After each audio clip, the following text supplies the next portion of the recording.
Ano ba? Tigilan niyo nga ako. Wala naman kayo mapapala sa akin eh. Mga inggitera kayo.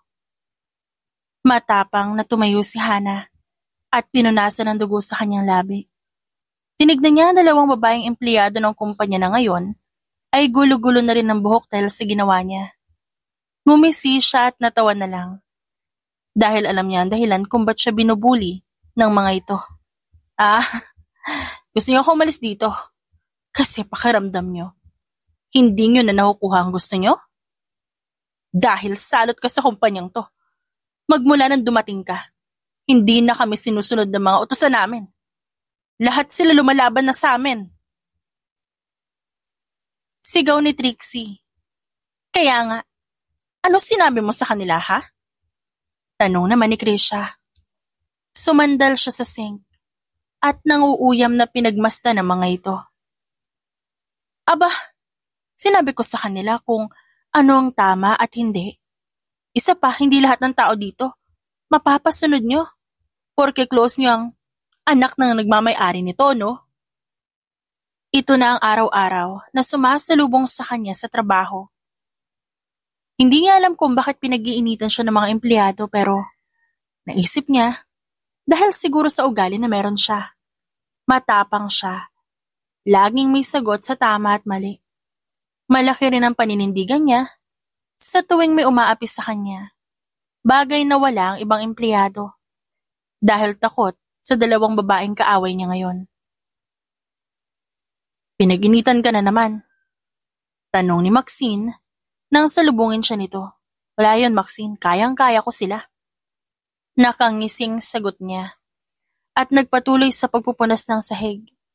Medyo mahapdi lang yung gilid na labi ko. Sinabi ko naman kasi sa'yo na hayaan mo na sila. Kung alam mong tama ka, huwag kang mahihiyang depensa ng sarili mo. Nakangiting sabi niya. Hayaan mo sila. Basta alam mo sa sarili mong tama ka, matatalo mo sila. Sa mga sumunod na araw, naging tahimik ang araw niya dahil abala ang mga inggiteras sa kanilang mga trabaho.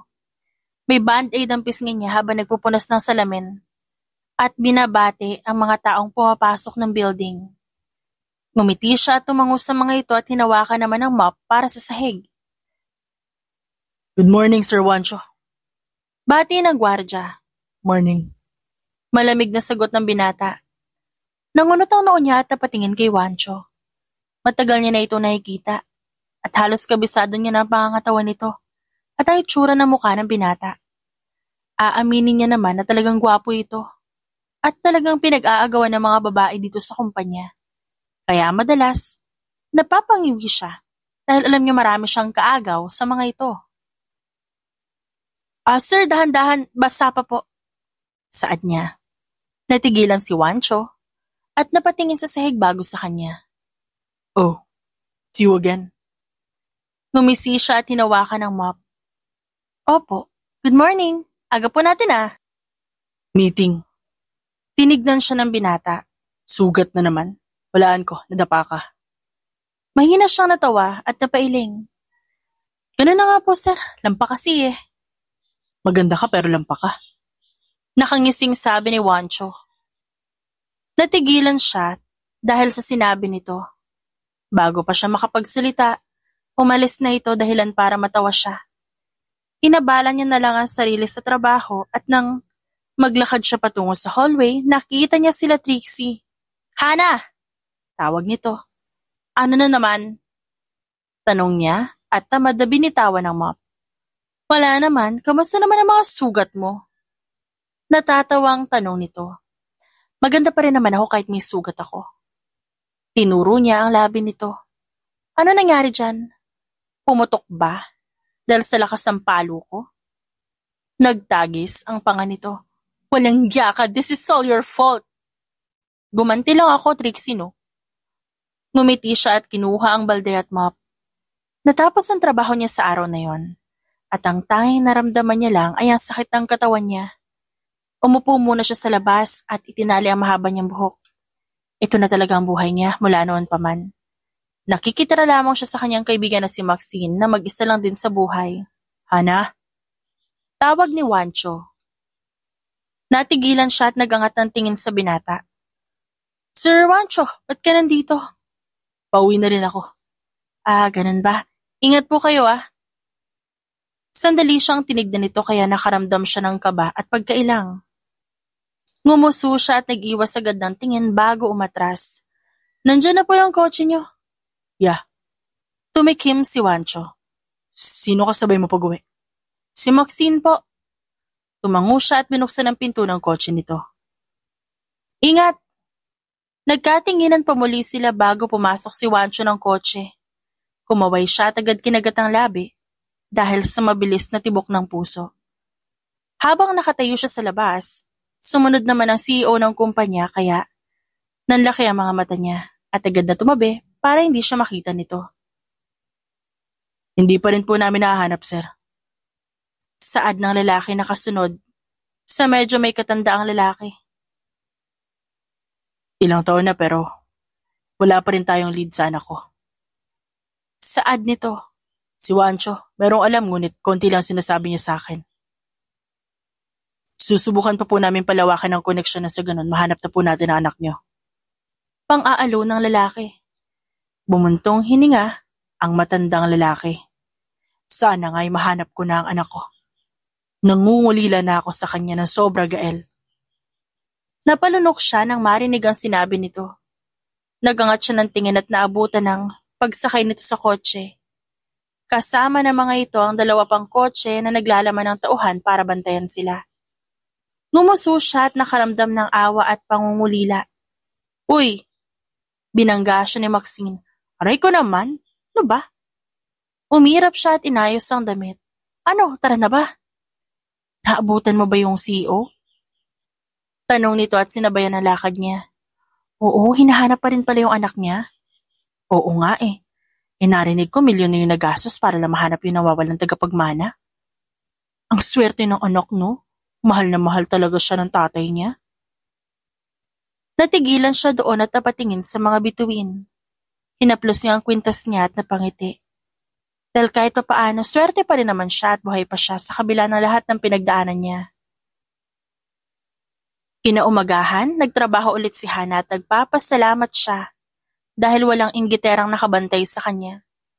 Tinignan niya ang hallway bago siya nagtungo sa opisina ni Juancho dahil na rin sa utos ng sekretarya ng CEO. Ma'am, maglilinis na po ako sa loob Paalam niya. O sige, pasok ka na. Pakibilisan lang Mabilis lang ang meeting ni Sir Juancho. Bibilisan ko lang po. Pumasok siya sa loob at agad bumungad sa kanyang panlalaking amoy ni Juancho. Ngumuso siya at suminghot bago nagsimula ng trabaho. Namamangha siya habang naglilinis. Organisado ang mga papel at ang iba naman ay nakalagay pa sa ilang shelves na nasa gilid ng lamesa. Ang linis! Puri niya habang pinupunasan ng alikabok sa maliit na lamesa. Hindi pa man lumilipas ang ilang oras, narinig niya ang pagbukas-sarado ng pinto, kaya napatingin siya doon. Nakita niya si Juancho na nakatingin sa kanya, kaya agad niyang inayos ang sarili at formal na tinignan ng binata. Ako nang maglilinis ng mga to. Sabi kasi ng ma'am namin dito raw ako naka-assign. Wala naman ako reklamo. Di naman ako nagtanong. Sagot ni Juancho at pumunta sa swivel chair niya. Baka lang naman magtaka kung ba't ako nandito, di ba? Nakangiwing sambit niya. Natawa si Juancho at napailing. You and your mouth? Unbelievable. Tumawa rin siya at agad kinuha ang mop para maglinis. Ramdam niya ang tingin sa kanya ni Juancho, kaya napanguso siya. At nagpatuloy sa paglilinis, tsaka niya lang naalala ang narinig niya sa parking lot. Sir, pwede magtanong? Ano yun? Tanong pabalik ni Juancho at tinigil saglit ang pagbabasa. Kalata rin kasi dito sa kumpanya na hanggang ngayon hindi pa rin nahahanap yung anak ng CEO. Wala pa rin bang progress? Kuryosong tanong niya. Umiling ang binata. Matagal ng kaso ang tungkol sa anak niya. Hindi namin alam kung nasa na nga ba yung anak niya o kung buhay pa ba ito. Ang narinig ko, napalitan siya nung nasa ospital. Oo, ang may kasalanan nun ay ang nurse na naka-assign sa asawa ng CEO. At pagkatapos nun, hindi nila makita. Bakit ka curious? Umiling siya agad.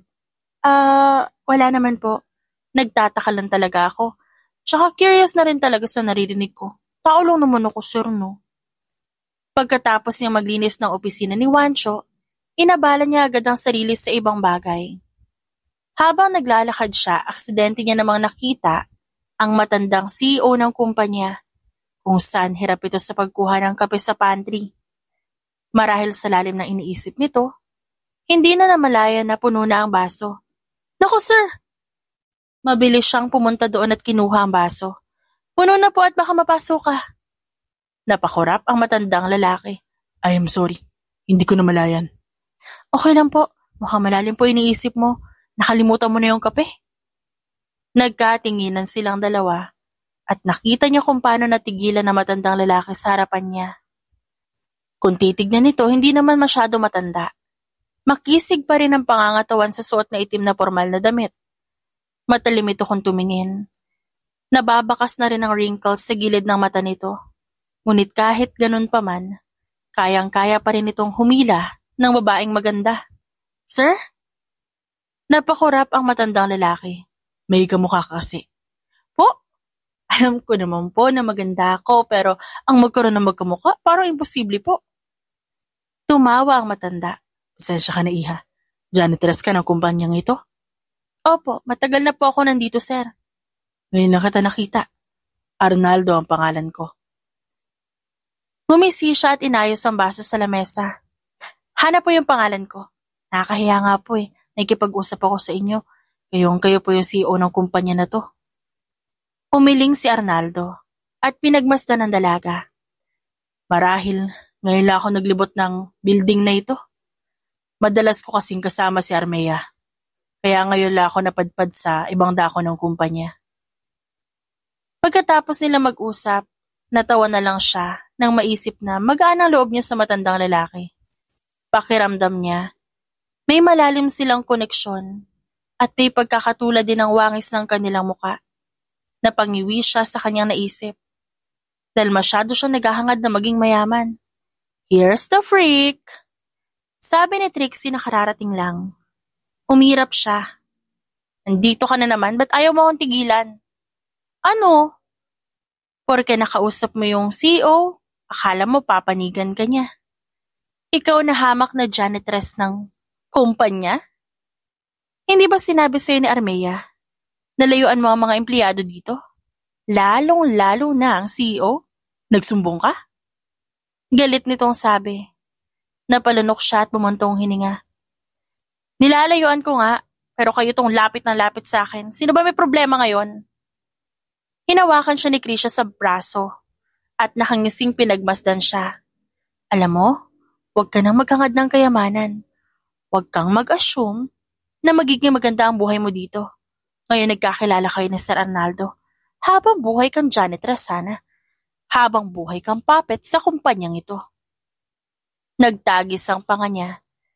Dahil kahit kailan hindi siya papayag na maging alipin ng mga taong sip-sip at walang modo. Pabalyan niyang binawi ang braso at matalim na tinignan nito. Nakakatawa na nakita niya ang takot sa mga mata nito at nakita rin niya ang pag-atras ni Trixie. Wala akong pakialam sa mga sinasabi niyo at wala rin akong pakialam kung anong ginagawa ko sa kumpanya na ito. Lumapit siya at ngumiti. Bakit di niyo na lang pakialaman yung mga buhay niyo? Hindi kayo buhay ng iba. Imbis na ako, di ba? Dahil freak ka! Sigaw ni Trixie. Freak ako? Sino? Sino yung pumapatol sa janitress? Kayo, di ba? Eh di kayo yung freak. Napailing siya at agad tinignan ng dalawang babae na nasa harapan, na ngayon ay nawalan ng boses para magsalita. Dinampot niya ang mga gamit niya at mabilis na umalis doon na may ngisi sa labi. Nagpumiglas si Hana habang hawak siya ng dalawang lalaki papunta sa likod ng building kung saan nandun ang imbakan ng mga lumang gamit ng kumpanya. Hindi pa nga magaling ang sugat niya, may bago na naman. Bitiwan niyo ako! Mali itong ginagawa niyo, ha? Sigaw niya. Huwag kang maingay. Kung ayaw mong mas malala pa sa mga sugat mo, ibibigay namin sa'yo. Anang isang lalaki na may katamtaman ng katawan.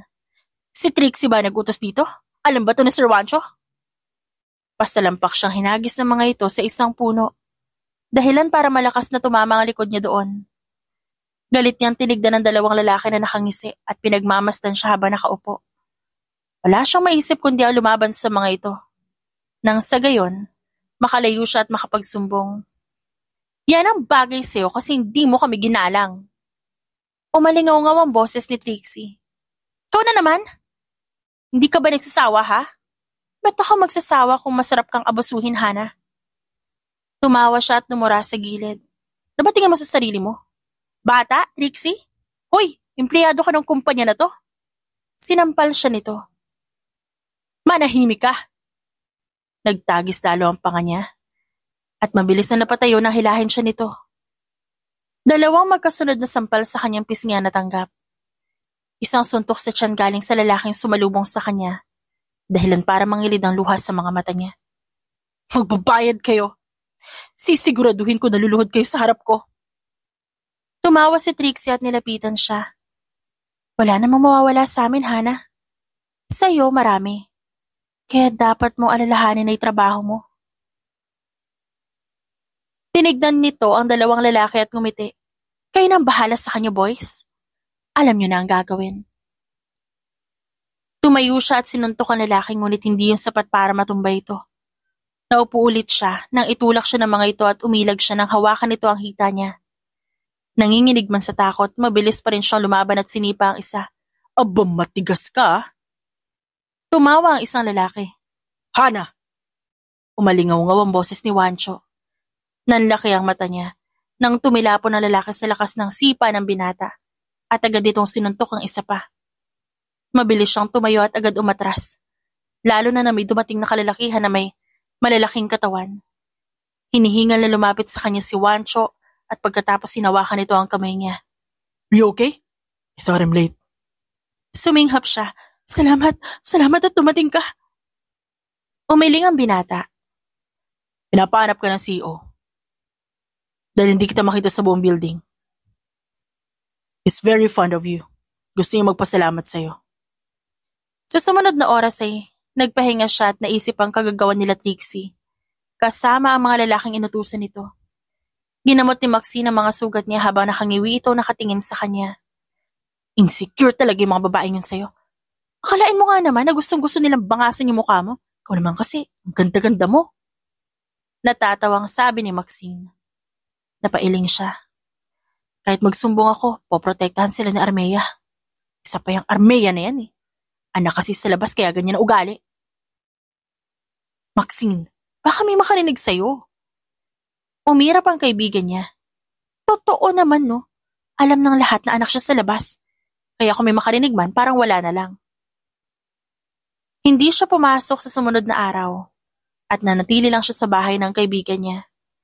Sa sumunod na araw naman, naisip niyang pumunta sa kumpanya para makita si Wancho at makapagpasalamat sa ginawa nito. Bumaba siya ng tricycle at agad nakita ang binata na palabas kaya mabilis siyang kumaway. What are you doing here? Gulat na tanong nito. Gusto ko sana makita ka. Ako? Bakit? Gusto ko lang magpasalamat sa'yo. Nagkaroon patuloy ng sugat yung maganda mong mukha nang dahil sa akin. Wala ang mga sugat at Hana.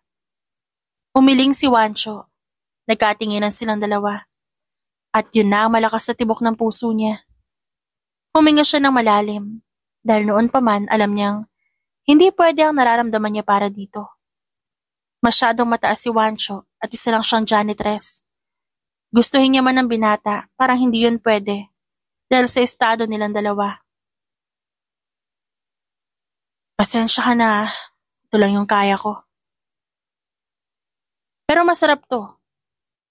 Nakangising sabi niya, habang nakaupo sa tabi ni Wancho na nakatingin sa pagkain. Tikman mo walang lason yan, malinis din. Tumango ang binata. Marahang kinuha ang kutsara. Mukhang masarap. Kapag masama ang pakiramdam ko, lagi ako nandito. Parang may magic nga itong pares ni nanay. Natatawang sabi niya. Nanlaki ang mga mata ni Wancho at napatingin sa kanya nang sumubo ng pagkain. Tumawa siya at kumindat sa binata bago sumubo muli. Pinatikim niya rin kay Wancho ang iba't ibang klase ng street food na hindi naman agad tinanggihan ng binata. Nag-enjoy ka? Tanong niya habang naglalakad sila pabalik sa kumpanya. Yes, ngayon lang ako nakatikim ng ganong klaseng pagkain. Akala ko hindi masarap dahil nasa gilid lang. Na-enjoy ko sila dahil sa'yo. Nakagat niya ang labi at bahagyang kinilig ang puso niya sa sinabi nito.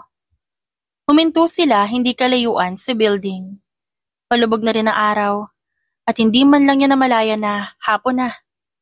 Dahil ang tanging nasa isip niya lang ay si Wancho. Nag-enjoy din ako kasama ka, Sir Wancho. Papasok ka ba bukas? Tumawa siya dahil sa tanong nito. Bakit? Namiss mo ako agad? Namiss ko yung kadaldalan mo, Hana. Nito at marahang tinapik ang kanyang ulo. Napatitig siya sa binata. Dahil hindi niya akalain na may ganito silang moment. Niwala ito sa pangarap niya. Pero napakagaan sa pakiramdam na makita si Wancho na nasa harapan niya at nakatingin sa kanya. See you bukas, sir. See you, Hana. Halos pabulong na ang boses ni Wancho bagong ngumiti at inayos ang buhok niya. Umisi siya at mabilis na tumalikod. Hindi niya kayang tumagal doon dahil para siyang aatakihin sa puso. Lumipas sa mga araw, naging normal para kay Hana ang mga nagdaan. Abala siya sa paglilinis at madalas din sila magkita ni Arnaldo. At madalas din sila mag-usap sa mga bagay-bagay na wala namang kinalaman sa trabaho. Ito si Armea, ang anak ko. Ngumiti si Arnaldo at hinawakan ng babae. Nakita ko na po siya dito, sir. Nagtaas ng kilay si Armea at pinagmasdan siya. Hindi ko alam na kaklose mo pala ang janitress na ito, Papa. Nangunot ang noon niya at napatingin sa babae. Bagaman seryoso at masungit, bakas pa rin ang kasamaan ng ugali nito. Kilala niya ito sa ilang buwan niyang pagtatrabaho. Masasabi niya may tinatago itong kasamaan na ugali na hindi niya alam kung bakit hindi nakikita ng CEO ng kumpanya. Wala namang masama kung kaibiganin ko ang batang ito, Armea. Nakitaan ko siya ng kabutihan at gusto ko lang din magpasalamat sa kanya. Iniingatan ko lang ang reputasyon mo, Papa. Ayaw ko lang na balang araw talikuran ka at traidorin ng mga bago mong nakikilala. Ngumiti lang si Arnaldo, ngunit bakas ang iritasyon sa mga mata nito. Mabait si Hana. Nakikita ko sa kanya ang aking anak, Armea. Naging palaisipan sa kanya ang sinabi ng CEO pagkatapos nila mag-usap. Noon pa man, hindi niya alam kung sino ang mga magulang niya at noon pa man, hindi niya alam kung anong buhay ba ang meron siya noon. Gusto niyang mahanap ang mga magulang niya ngunit wala siyang kakayahan o pera para doon. Sir Wancho! Nakangiting tawag niya. Hana! Nakangiting bati nito pabalik. Tapos na trabaho mo? Nagpapahinga lang ho ako. Ikaw po? May nasikaso lang. Nagkausap kayo ni Sir Arnaldo? Madalas nga siya nandito. Nakakagulat. Si Ma'am Armea lang kasi yung madalas ko makita noon. May tinanong ba siya sa'yo na sabi? Tanong ni Wancho. Natigilan siya at agad na umiling. Wala naman. Madalas lang kami mag-usap sa mga walang kwentang bagay. Nakakatawa nga siya eh. Naisip ko tuloy, kung paano magkaroon ng isang ama, ano kayang pakiramdam? May nabakas siyang emosyon sa mga mata nito na agad ding nawala. Tumayo siya at nagpaalam para sa trabaho. Gusto niyang malaman kung ano nga bang nararamdaman niya sa binata, ngunit ang prioridad niya ngayon, malaman kung sino ba talaga ang tunay niyang mga magulang. I saw her here in the company, Mom. I'm sure na nararamdaman ni Papa ang pangungulila sa babaeng yon. Dahil iniisip niyang anak niya ang janitress na yon. Hindi niya pwedeng maalala ang babaeng yon. Nakukuha ko na ang gusto ko mula sa kanya.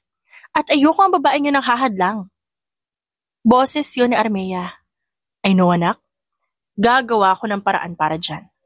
Hindi natin sasayangin ng ilang taon na nagpakahirap tayo para makuha ang gusto natin. Saad ng isang matandang babae. Kung kinakailangan ko paalisin ang babaeng yan dito, gagawin ko. I can kill her, Mom. Galit ang boses ni Armea. Hindi niya inaasahan na maririnig niya ang mga bagay na yun. Nagtago siya sa isang pader habang hawak ang mop. I know that she's the real daughter. Pero hindi ako papayag na makukuha niya ang para sa akin. Tinawagan ko ang doktor noon at nakuha ko na rin ang DNA test ng babaeng yun. She's the real heiress, Mom. Shh, sweetheart, quiet. Gagawa tayo ng paraan para maalis sa paningin natin ng babaeng yon. Pinal na sabi ng matandang ginang. Mabilis siyang umalis doon habang hawak ang puso niya. Nakaramdam siya ng kaba sa hindi malamang dahilan. Hindi niya alam kung ba't nag-aalala siya para sa kalagayan ng CEO at sa kung anong magagawa ng kasinungalingan sa reputasyon nito. Kaya sa sumunod na araw nakita niya si Armea nang umiti at lumapit. Matagal ka na dito, di ba? Opo, sagot niya. Nabasa ko sa resume mo na wala kang mga magulang, kundi mo mamasamain nasan sila.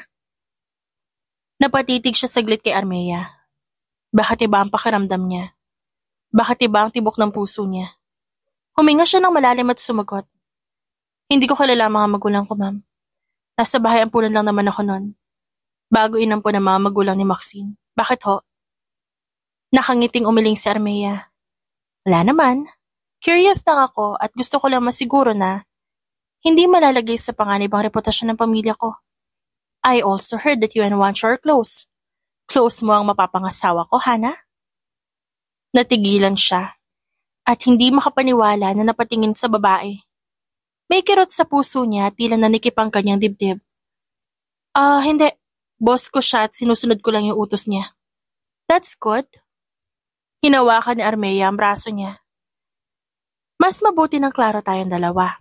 Hana, ayoko magkaroon ng kaaway sa kumpanya at mas lalong ayoko magkaroon ng problema kay Juancho. Pilit ang iting iginawad niya. Yes, Ma'am Armea. Umalis siya doon at agad pumunta sa labas para magpahangin. Kinagat niya ang labi at bumuga ng marakas na hangin. Hindi niya inasahan na sa kabila ng pamubuli na gawa ni Armea, magiging mabait ito sa kanya ngayon. Ngayon hindi siya sigurado kung sino ang babaeng tinutukoy nitong anak ng CEO. Hana. Tawag ni Arnaldo. Agad niyang nilingon ang matandang lalaki. Sir, kayo po pala. Ngumiti si Arnaldo at lumapit sa kanya. Ano ginagawa mo dito, iha? Nagpapahangin lang po. Tumawa siya at pinagmasdan ng matandang lalaki. Kayo po. Kagagaling ko lang din sa investigador ko. Hinahanap ko pa rin ang anak ko. Kundi siya nawala sa akin. Siguro magkaedad na kayong dalawa. Napatitig siya dito at nakaramdam ng awa. Hindi niya alam kung anong mangyayari kung sakali man na malaman nito na traidor si Armea. Hindi dapat siya mangialam at hindi dapat siya manghimasok sa problema ng mayayamang pamilya. Huwag po kayo mag-alala. Pagdarasal ko na mahanap mo siya. Nakangiting sabi niya rito at marahang niyakap ang matandang nagulat. Mahahanap mo po siya, sir. Maxine? Nakita mo ba yung kwintas ko? Kanina ko pa hinahanap eh. Importante pa naman sa akin yun. Panay ang hanap ni Hana sa kanyang kwintas. At halos baliktarin niya na ang sofa na kinauupuan ng kanyang kaibigan. Naiwan niya yon nang magtrabaho siya at ngayon wala na sa lamesa. Nangunot ang noo niya at pagod na umupo. Kanina ko pa nga rin hinahanap, Hana. Wala talaga eh. Tayo lang naman dalawang nandito kaya sino kukuha nun? Tanong ni Maxine. Hindi ko rin alam. Napahawak na siya sa noo. Bumalik sila sa trabaho ng malalim ang iniisip niya. Importante sa kanya ang kwintas dahil palatandaan niya ng kanyang pagkakakilanlan. At yun ang naiwan sa kanya ng magulang niya na hindi niya nakita.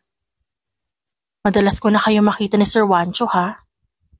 Sabi ni Maxine. Natigilan siya doon. Iniiwasan ko na nga. Ha? Bakit naman? Madalas nga kayo magsama tas biglang iiwasan mo. Kasi mapapangasawa siya ni Ma'am Armea. Ayoko naman mawalan ng trabaho kaya ako ang umiwas, no? Gusto ka kay Sir Juancho? Saad ni Maxine na tumawa. Ewan ko sa'yo, Maxine. Sus, bagay naman kayo. Tsaka hindi na rin ako nagulat. Ang ganda mo pa naman. Para kang diwata, Hana. Siguro kamukha mo yung mama mo. Sana nga, no? Sa sumunod na araw, biglaan ang balita na nakita na ang anak ng CEO. Pinagmasdan niya si Armea na may kasamang babae. Ngunit agad niya napansin ang kwintas na suot nito. Nanlaki ang mga mata niya at napatitig doon hanggang sa mawala na ang mga ito sa paningin niya. Kwintas ko! Mabilis siyang tumakbo sa elevator ngunit agad din yung sumarado kaya napamura siya. Tumakbo na naman siya ngunit nabangga siya sa isang matigas na dibdib, dahilan para mapaatras siya. Nang magangat siya ng tingin, Nakita niya si Wancho. Sir! Nanginginig ang boses niya. Hana, ba't ka nagmamadali? Ano nangyari? Yung kwintas ko! Mahalaga sa akin yun, yung kwintas ko! Nangunot ang noon ni Wancho at agad na patitig sa kanya. Sige, sasamahan kita. Sa mga nakalipas na araw, panay ang iwas niya kay Wancho. Magmula nang marinig niyang mapapangasawa ito ni Armea. Lalong-lalo na sa tuwing makikita niya ang dalawa na magkasama. Ngayon wala na siyang pakialam dahil pakiramdam niya umaayos na ang takbo ng isip niya tuwing nandiyan ang binata. Akin na ang kwintas na yan! Akin yan eh! Lahat ng tao napatingin sa kanya. Maging ang mga businessman nagtataka na napatingin sa kanya. Ngunit wala siyang pakialam doon.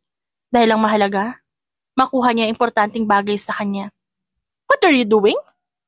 Galit na bulala si Armea. Kwintas ko yun, nasa leeg niya. Kahit malayo alam kong kwintas ko yan, ma'am.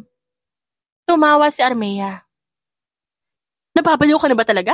Talagang gumawa ka na eskandalo dito para sa kwintas na hindi naman sa'yo? Hindi ka ba nahihiya na nakikita ka ng mga negosyante ngayon? Kwintas ko yan. Mariing sabi niya. Ang kwintas na yan ay sa kapatid ko, Hana. Bumalik na ang tunay na anak ni Papa. Ang nag-iisang tagapagmana. Gulat siyang napatingin sa babae ngayon na nakatingin sa kanya. Sa tabi nito si Arnaldo na nakamasi din sa kanya. Bigla ay nakaramdam siya ng hiya. Ngunit kailanman, hindi siya titigil hanggat hindi niya hawak ang kwintas. Humakbang siya at tinignan si Armea na nakakulot ang noo sa kanya. Akin ang kwintas na yan. Importante sa akin ang bagay na yan at kahit na sa iba ang kwintas ko, kilala ko yan. May initials ng pangalan ko ang kwintas at may ruby na pendant. Hindi ako pwedeng magkamali dahil ako nagmamay-ari niyan. Sinungaling ka? Paano sa'yo yan? Tanging tagapagmana lang ang meron yan kaya pwede ba? Huwag kang mag-assume na sa'yo ang bagay na yan. Can't you see? Nandito ang kapatid ko. Pinapahiya mo siya. Akin yan eh. Importante. Hana, that's enough. Hindi. Akin yan, sir. Ako po ang nagmamay-ari niyan at importante sa akin yan. Umalis ka na. Umalis ka na, Hana. Hindi ako nagbibiro ngayon. Galit niyang tinignan si Armea. At ang babaeng may suot ng kwintas. Padabog niyang binawi ang pulso niya at agad naglakad palayo. Bumagsak ang kanya luha sa mga mata. At sa pagsasarado ng elevator ay ang pagpasok ni Wancho. Agad itong hinila ang ulo niya para mapunta sa dibdib nito. Shh, Hana. Hindi ako nagsisinungaling. Akin talaga yun. Alam ko, hindi ka nagsisinungaling. Natigilan siya at nagangat ng tingin sa binata. Naniniwala ka sa akin? Oh, mas pinili kita kaysa sa kanila, kaya nga ako nandito. Bumilis ang tibok ng puso niya. Hindi inalis ang tingin sa binata. Pabawiin ko ang kwintas na yan. Pero kailangan ko muna makasigurado sa hinala ko. Tama ka. Babawiin mo yan. Tutulungan kita. Babawiin ko ang kwintas. Para sa'yo, Hana. Salamat, pero teka, hindi ba magagalit si Armea? Yung mapapangasawa mo? Hindi ko siya mapapangasawa. May ibang nakalaan sa akin. At nakita ko na siya. Natigilan si Hana nang makita mismo sa pinto ng bahay niya si Arnaldo. Napakurap siya at agad nilakihan ang pagkakabukas ng pinto para makapasok ito. Tinignan niya ang kaibigan na nagmamadaling pumasok ng kusina para kumuha ng pagkain. Bakit po kayo nandito? Kung dahil po ito sa 2 linggo kong pagliban, pasensya na po. Hindi. Nakangiting sabi ni Arnaldo. May ibang pakay ako dito, Hana. Nang tinignan niya ang matandang lalaki, may lungkot, pagsisisi at pangungulila sa mga mata nito. Agad tuloy siyang kinabahan sa hindi malamang dahilan. Kaya nagdahan-dahan ang pag-upo niya. Sakto namang lumabas ang kanyang kaibigan, dala ang tray ng juice at tinapay. Ano po yon? Hindi kasi mawala sa isip ko ang sinabi mo tungkol sa kwintas. Naisip ko na hindi ka naman magsisinungaling dahil lang doon. Hindi po talaga. Importante po yun sa akin. Alam mo ba nung una kita makita sa kumpanya? Ang gaan-gaan na aura mo. Nakikita ko sa iyo ang anak ko, Hana. Tumitig lang siya sa matandang lalaki. Hindi siya gumalaw. O nagsalita man lang dahil gusto niyang marinig ang lahat ng sasabihin nito. Kinakabahan siya sa iniisip niya. Ngunit ang tanging nasa utak niya lang ay ang kwintas. Nasa akin ang kwintas, Hana. Tinago ko. Dahil absent ka nito nakaraang araw. Sinabi sa akin ni Wancho ang nalaman niya kaya personal akong pumunta dito. At hindi ito alam ni Armea. Nalaman ko na ikaw ang nawawala kong anak, Hana. Sir? Nanlaki ang mga mata niya. Napapailing. Joke ba to? Ano? Ibig ko sabihin, paano ho? Wancho did the DNA test. Dalawa kaming naghahanap sa anak ko. Matagal nang nangyari ang aksidente. Si Wancho ang una nakatuklas nito. Ako po yung nawawalan yung anak? Hindi po ba parang imposible? Sir, kung joke to, hindi po nakakatuwa ha. Matagal ko na pong hinahanap ang mga magulang ko, sir, kaya please. Ang kwintas sa suot mo ay ang pendant ng kwintas ng iyong mama bago siya namatay. Ruby yan ang pangalan niya.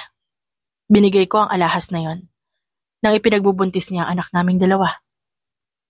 Sabi ni Arnaldo, mas dumoble ang kabang nararamdaman niya. Pinagpapawisan na siya at nanginginig ang kamay niya. Tinignan niya ang kaibigan na seryosong nakatingin sa kanya, kaya binalik niya ang tingin sa matandang lalaki. Letter H ang inisyal na nakalagay dito sa kwintas. We both name our daughter, and that is your name, Hana. Ipinanganak ka niya na wala ka sa amin. Pinalitan ng nurse na hindi namin nakita. Kasabay doon, pagkawala niya. Dahil sa panganganak na hindi niya kinaya. Po? Alam ko hindi si Armea ang anak ko. At pagkakamali ko na hindi ako nag-imbestiga para sa kanya. Lumaki siya sa akin at nagkaroon ng magandang buhay. Pero alam kong buhay ka rin, kaya hindi ako tumigil sa paghahanap sa'yo. I spent millions to find you. At ngayong alam na ni Wancho ang tungkol sa'yo, sumugal ulit ako. Pakiramdam niya mababaliw siya sa mga impormasyong nalaman niya. Tinignan niya ang folder na naglalaman ng DNA test. Mas lalong bumuhos ang luha niya na makita ang resulta.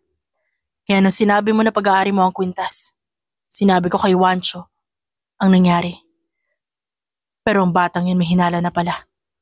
Ayaw kong pilitin ka sa ngayon, Hana. Gusto ko muna isipin mo ang lahat ng ito. But one thing is for sure, I am your father. Ikaw ang papa ko? Totoo ba talaga to? Tumango ang matanda. Ngumiti si Arnaldo at niyakap siya. Pareho silang walang kibo at tahimik na umiiyak. Tinignan niya ang kanyang ama na ngayon ay nakatingin din sa kanya. Katulad sa talim ng mata niya, ganon din ang mga mata nito. Natawa siya dahil hindi siya makapaniwala na nasa malapit lang pala ang pamilyang hinahanap niya. I want you to relax and analyze everything. Paano po si Armea? Ako ang bahala sa kanya. Sa ngayon ang mahalaga ay ikaw. Marami pa akong dapat sabihin sa iyo pero sapat na ang impormasyon na to para malaman mo na ikaw ay isang Saavedra.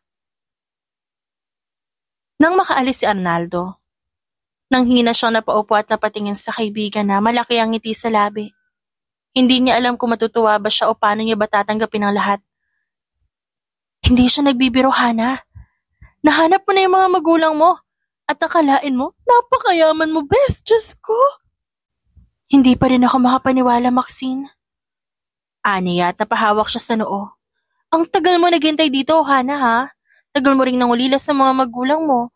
Naku, masayang-masaya ako para sa'yo, bes. Ang gaan sa pakiramdam. Naging emosyonal man ako pero saglit lang. Mas lamang ang kasiyahan sa puso ko, Maxine. Mas lamang ang excitement sa puso ko. Paano yan bukas? Papasok ka na. Si Sir Wancho ang naging daan mo. Kailangan mo magpasalamat sa kanya. Nakagat niya ang labi at naisip naman ang kabutihan na ginawa ng binata. Hindi niya maiwasan na tignan ng kwintas. Kundi dahil kay Wancho, habang buhay siyang walang pagkakakilanlan. Ngunit aaminin niyang may kaba sa puso niya. Nagpapasalamat ako sa kanya. Ikaw rin ang magbabago sa kumpanya ng papa mo. Kinakabahan nga ako eh. Tatanggapin kaya ako ng mommy ni Armea? Lalo na't narinig ko ang usapan nila. Mas lalo siyang kinabahan sa isipin na alam ni Armea na siya ang tagapagmana. Na siya ang tunay na anak ngunit mas pinili nitong manahimik. Umusbong ang galit na nararamdaman niya. Kaya tapailing siya at napapikit.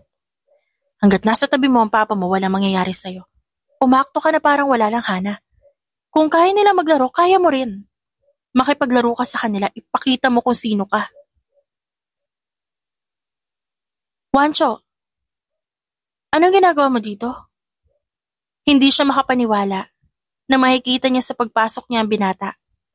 Masuyo itong nakatingin sa kanya habang siya'y hindi makapaniwala dahil akala niya wala ito ngayon sa kumpanya. Nagkausap na daw kayo ni Sir Arnaldo. Oo, salamat sa'yo ah. Huwag ka saan magpasalamat, Hana. I just want to help you. Lalo na't importante ang role ko sa buhay mo. Anong role ang sinasabi mo dyan? Hindi ito sumagot at nilampasan lang siya. Ngumuso siya at nagpatuloy sa paglilinis sa buong building. Nakakatakot ang katahimikan at pakiramdam niya may mangyayaring masama sa kanya. Nang sumapit ang tanghali, hindi nga siya nagkamali. Nadatnan niya sila Trixie sa isang tahimik na hallway. You freaking gold digger, halika dito! Ano ba? Bitiwan mo nga ako? Sigaw niya pabalik at malakas tinulak ang babae. Kapal din ang mukha mong pumasok dito pagkatapos mong pahiyain ang anak ni Sir Arnaldo? Talagang nag-iskandalo ka pa? Wala ka talagang kahihiyan sa katawan mo. Kung sa bagay okay na okay sa'yo yung napapahiya eh. Alam mo, huling beses mo na ito magagawa sa akin, Trixie. Maraming beses na kitang pinagbigyan pero hindi ka nakinig sa akin. Ha? Pinagbabantaan mo ba ako? Akala mo ba natatakot ako sa'yo?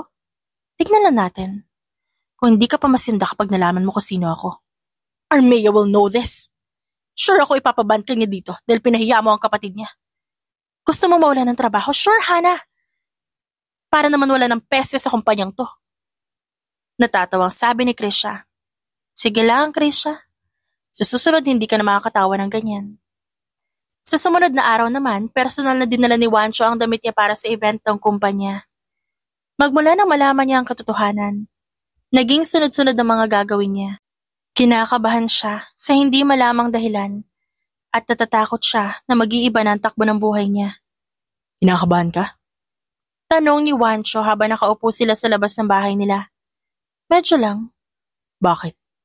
Ikaw ang tagapagmana niya, kaya hindi mo kailangang kabahan, isa pa palaban ka. Ilang beses na kita nakitang pumapasok na may kalmutang pisngi, kaya naman may sugat sa labi. Ngumuso siya at biglang tumawa. Nakikita mo pala ako. Yes, always. Noong nakita kita paglabas mo ng banyo, doon ako na-curious kung sino ka. Sabi ko, bakit ang magandang babae na kagaya mo janitress lang ng kumpanya ni Tito Arnaldo? Binobola mo ako. Ngumisi si Wancho at pinaglaruan ng patay na dahon. Hindi, Hana. Seryoso ako nung makita kita. At mas lalo lang ako naghinala na may connection kayo ni Tito Arnaldo. Dahil ang mga mata mo, katulad na sa kanya. Natahimik siya at naalala na may nasabi sa kanya si Maxine patungkol kay Wancho. Na kahit kailan daw hindi ito naging mali.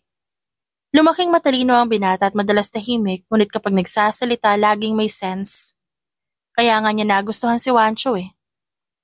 So alam mo pala. Nung una, hindi, pero habang tumatagal, nagkakaroon na ako ng lakas na loob na magtanong. I used Armea's connection. I personally go to hospital. Doon ko nalaman. Nagtataka pa rin ako kung bakit. Ibig sabihin, ba't mo ako hinahanap? Anong pumasok sa isip mo? Ngumiti si Wancho at tinignan siya. Dahil nangako kay daddy na kahit anong mangyari. Hahanapin ko ang anak ni Tito Arnaldo. Bata pa ako nun. Tapos ikaw, wala na sa kamay ng mga Saavedra. Nangako ako nun sa Tito Arnaldo na kapag nahanap kita magpapakasal tayong dalawa. Nanlaki ang mata niya at napasinghap. Narinig niya ang tawa ni Wancho kaya namula ang kanyang pisngi. Hindi naman sikreto sa kumpanya na nakatadhana ako sa iba. Tita Rubian is beautiful. And when I saw you, it's just magical.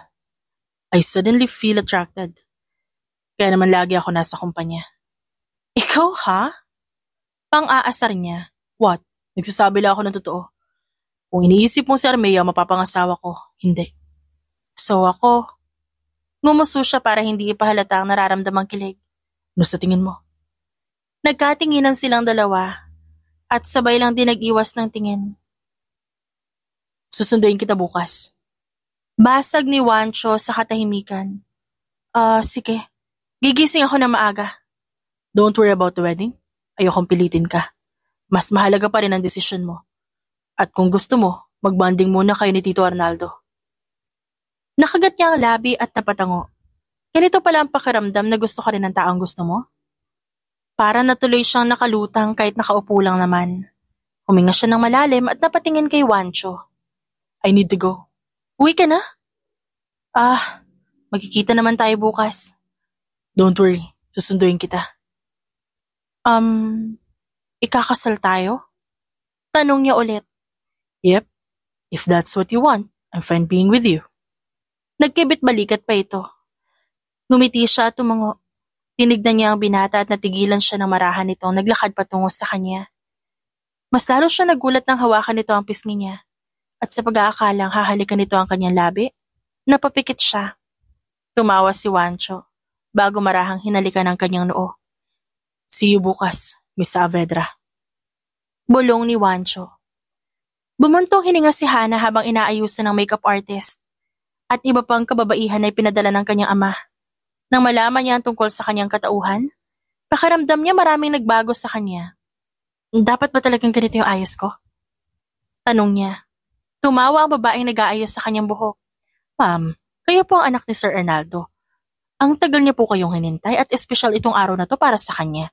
Kaya mas mabuting maging presentable kayong tignan. Kinakabahan kasi ako. Huwag kang mag-alala ma'am, ang gabi na ito ay para sa'yo. Nang matapos siyang ayusan, dire-diretso na ang kilos niya kasama si Juancho. Huminga siya ng malalim habang sakay ng kotse patungo sa kumpanya. Malalim na ang gabi. Gusto niyang matawa dahil hindi niya halos may imagine na mukha nila Trixie kapag nalaman ng mga ito ang tunay na pagkatao niya. Nandito na tayo. Kinakabahan ako. Sa tingin mo ba masyado maaga para dito? Matagal kang hinintay ni Sir Arnaldo. Kaya hindi naman problema kung maaga kanya ipakilala sa lahat. Tama ka. Nag-iisip lang ako ng kung ano-ano.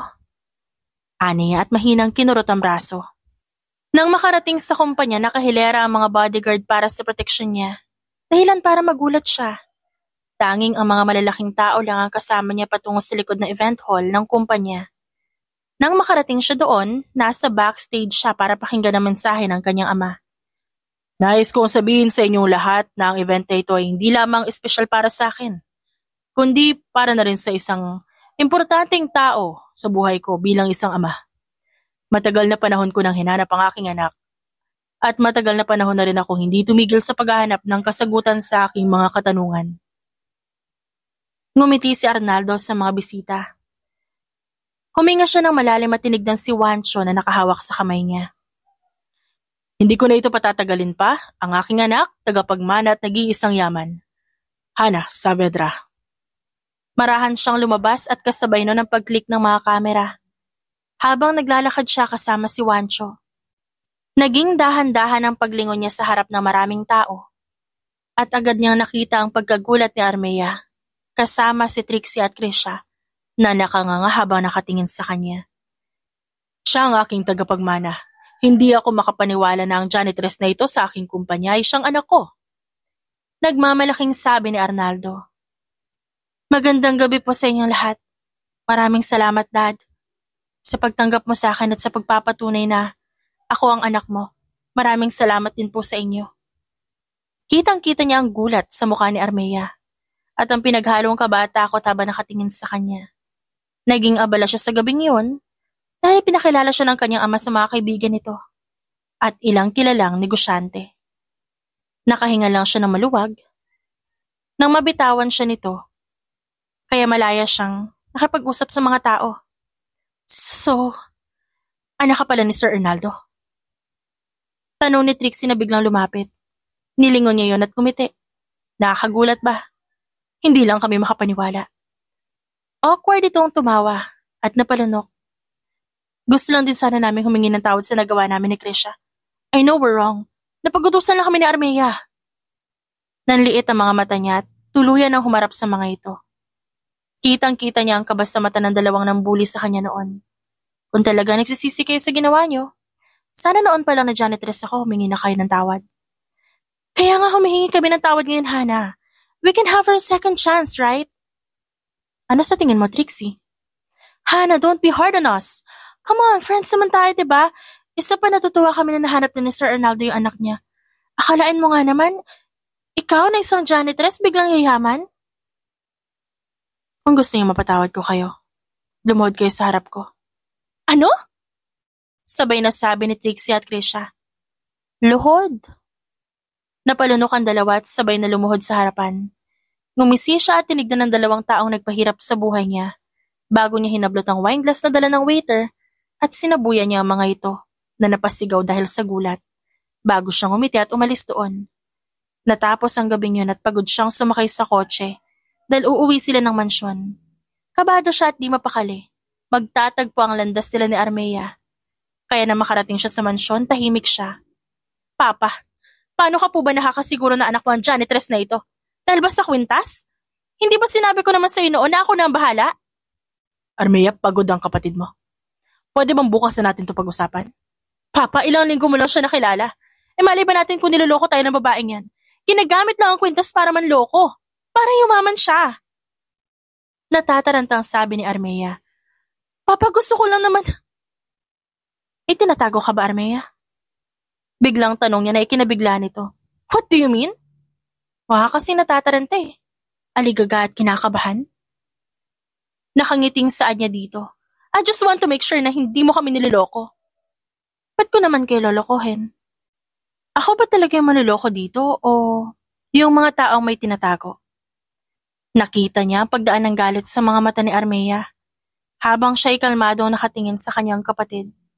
Ngumiti siya at tinignan ng ama na ngayon ay nakatingin kay Armea bago nito inilipat ang tingin sa kanya. Saan po ang kwarto ko? Si Maxine po kailangan kong balikan. Tumango si Arnaldo at hinaplos ang buhok niya. Bukas ihahatid kita sa kanya. Sa ngayon magpahinga ka muna. Papa! Tawag ni Armea. Bukas na, Armea. Hayaan mo munang magpahinga ang nakatatanda mong kapatid. Matalim ang tingin sa kanya ni Armea. Umiwas agad siya ng tingin at hinayaan ang kanyang ama. Niihatid siya sa kwarto para makapagpahinga. Anong nangyayari, Wancho? Ba't nagkakagulo? Tinignan ni Hana ang lobby ng kumpanya. Nang makita ang pulis at armadong lalaki na nagbabantay sa gilid, tinignan niya ang pagbukas ng elevator at napasinghap siya nang makita si Armea at ang ina nito na inalalaya ng mga pulis. Armea, ano nangyayari? She turned herself in. Sinabi niya lahat ng ginawang masama, biglaan, at hindi namin inaasahan ni Tito Arnaldo. Napasinghap siya sa gulat dahil hindi niya inasahan na darating ang araw na ito. Madalas man sila magkaaway sa mga nagdaang linggo. Ngunit hindi siya makapaniwala na ang matapang na si Armea bigla na lang susuko at magpapakita ng kahinaan. Armea, sandaling natigilan ng babae at gulat na napatingin sa kanya. Hana, ba't mo to ginawa? Bumuntong hininga si Armea at maliit na ngumiti. Mahal ko si Papa. Ayaw ko magkaroon siya ng sama na loob sa akin. Ginawa ko lahat ng makakaya ko para malayo ko sa kanya. Ginawa ko rin ang lahat para hindi kanya makilala pero naisip ko. Si Papa na lang ang pamilya meron ako. Ayoko maging siya'y lumayo ang loob sa akin. Pero hindi naman kailangan umabot sa ganito. Tinignan niya ang mga pulis. Hindi mo naiintindihan kung ikaw nasa sitwasyon ko, Hana. Pamilya ko si Papa at kaysa sirain ang tiwala at pagmamahal niya, mas mabuting ayusin ko ang lahat ng ito. Hindi siya makapaniwala at mas lalong naantig ang puso niya sa ginawa ng kanyang kapatid. Alam niya hindi madali ang pagsuko, ngunit hindi niya maiwasan na humanga dito. One more thing. Ikaw ang legal niyang tagapagmana. Ngayon nahanap ka na ni Papa. Huwag mo na sanang sirain ang tiwala at pagmamahal niya. Labis siya kung magmahal. Hana, alagaan mo siya habang wala ako. I will do that, Armea. I don't want to see you, Hana. Kaya huwag mo na akong bisitahin. Hinatid niya ng tingin ang kapatid at nakita niya mismo ang kanyang ama na nakatitig kay Armea. Let's go back to work. Sabi ni Wancho. Napatango siya at ngumiti. Akala ko mahihirapan ako kay Armea.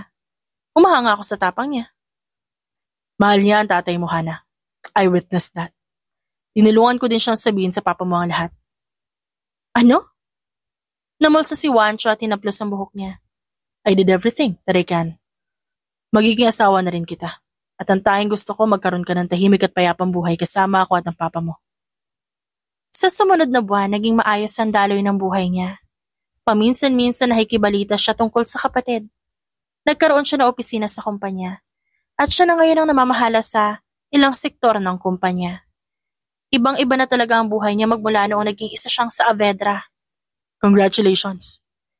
Ngumisi si Juancho at inabot ang bulaklak sa kanya. Ngumiti siya at kinuha ang buki ng bulaklak bago marahang humalik sa labi ng binata na tumawa naman. Sinurpresa mo naman ako, Juancho. You've come so far, Hana. Kaya sobrang proud ako sa'yo. Sa ilang buwan na lumipas, ay opisyal na siyang Saavedra. Nagkaroon na rin siya ng ilang project sa iba't ibang lugar. Kasama si Juancho, mas napagtuunan niya ng pansin ng mga naiwan ni Armea habang nasa kulungan nito at binabantayan ng mga tauhan nila. Date? Of course. I want to treat you. Ikaw talaga, lagi mo na lang akong ginugulat sa mga ginagawa mo. You are my girlfriend, Hana. Gagawin ko lahat para maging espesyal ka sa araw na to. Sabay silang kumain sa araw na yon. Naging masaya ang buong isang araw dahil sa nobyo na talagang handa sa sorpresa para sa kanya. Sumapit ang gabi. Nagkaroon naman ng salo-salo sa kanilang mansyon kasama ang mga magulang ni Juancho. Grabe ka na talaga, Bes. Sabi ni Maxine, kamusta naman ang pagiging HR mo? Mas lalong lumapad ang ngisi ni Maxine sa tanong niya. Ngayong wala na sila Trixie at Krisha, wala na ring bully sa kumpanya. Siyempre mausisa ako sa lahat ng bagay, no? Tama nga lang ang pagdating mo talaga, Hana. Marami nagbago. Sa sumunod na araw naman, nag-date ulit sila ni Juancho sa Batangas. Nakaupo sila sa sun lounger habang pinagmamasa ng mga nagsisurfing sa maliit na alon. Ilang pamilya na masaya nagtatawanan sa buhanginan. Sabihin mo nga sa akin, paano mo nalaman na Saavedra ako? Madali lang, Hana. Paano nga? Nung una kita makita sa kumpanya, alam ko na agad. Sandali, teka. Di ba nakakwento ko na to sa'yo? Tsaka madali lang din hulaan ng pagkakatulad yun ni Tito. Nung una, nagdududa ako. Pero ngayon hindi na. Kaya ka madalas sa kumpanya para hanapin ang tagapagmana niya? Tumango si Juancho. Sinabi ko sa kanya na bigyan niya ako ng pagkakataon na hanapin ka kasama ang sekretarya niya. I did my research. I did everything to know who you are. Una ko nakita ang kwintas mo bago yun makita ni Armea. I was the first to see that. Napaawang ang labi niya at napakurap. At nagkwento pa ng kung ano-ano si Juancho. Kung paano nito nalaman ang tungkol sa kanya. Pakiramdam niya ng mga oras na yon, mas naliwanagan siya sa mga nangyari. Hindi man ito nasabi sa kanya ng ama niya, sigurado naman siyang may dahilan yon. Ang tanging naiintindihan niya lang, sabay na nga nakamami ni Armea at ang kanyang ina, na naging dahilan upang pagpalitin silang dalawa. That was a big mistake, and that mistake led her life to crisis. Paano kaya natanggapin ni Papa? Siguro, nahirapan din siya. And it was not easy. Kilala ko si Tito Arnaldo. May prinsipyo at kayang-kayang akuin ang responsibilidad kahit hindi naman kanya. Armea, on the other hand, sacrificed because she loves your father. Maraming nagagawang pagmamahal kaya nakakamangha ang ginawa ni Armea. Ngumiti siya. Sana makapag-usap kami na mas maayos. Naging masaya ang bakasyon nilang dalawa. Kaya na makauwi sila, laking gulat niya na makita ang ama sa mansyon. Yumakap agad siya dito at nagtawanan silang dalawa at nagkwentuhan. Okay lang po ba kayo? Oo naman anak, kamusta ang bakasyon? Nag-propose na ba si Juancho? Papa, ayaw ko pa po magpakasal. Nasa stage pa po kami ng girlfriend at boyfriend. Masaya ako nag-enjoy ka sa buhay na matagal na wala sa'yo. Hindi ko man nasabi sa'yo ang lahat. Paniguradong si Juancho na gumawa nun. At kinuwento niya na sa iyo ang nangyari. Papa, naintindihan ko po ang lahat. Hindi mo kailangan mag-alala sa mga bagay-bagay. Kaya ko naman po maghintay. Ang tanging mahalaga lang sa akin ngayon, makasama ka. At maging masaya sa piling mo. Dahil kahit anong kwento ang sasabihin ng kanyang ama, maniniwala siya. Biktima lang rin ang kanyang ama na nakaraan.